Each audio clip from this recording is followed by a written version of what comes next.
Сәлем достар, бүгін мен сіздерге жасалуы өте оңай, қолжетімді ингредиенттерден жасалатын жұмсақ әрі дәмді алма қосылған пирогтың рецептімен бөліскім келіп отыр.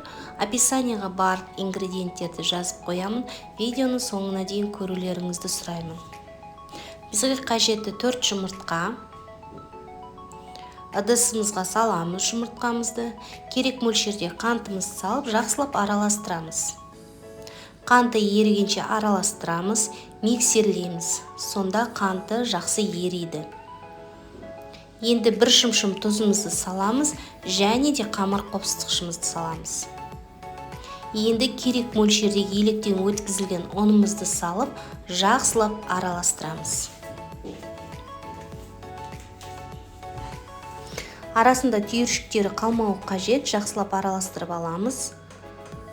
Осында жұмсақ масса болу қажет. Енді бізге қажетті алма.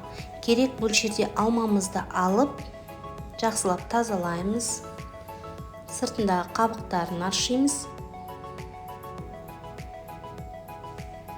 Енді турап аламыз.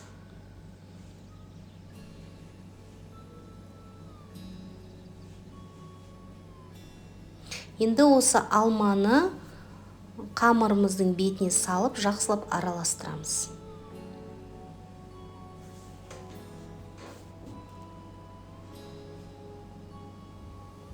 Араластырамыз, енді формаға саламыз қамырымызды.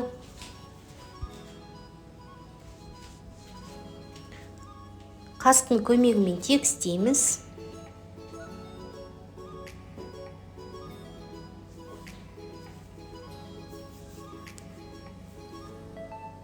Енді дайын тұрған қамырымызды алып, қызып тұрған пешке 150 градуста 35-40 минутта пісіріп аламыз.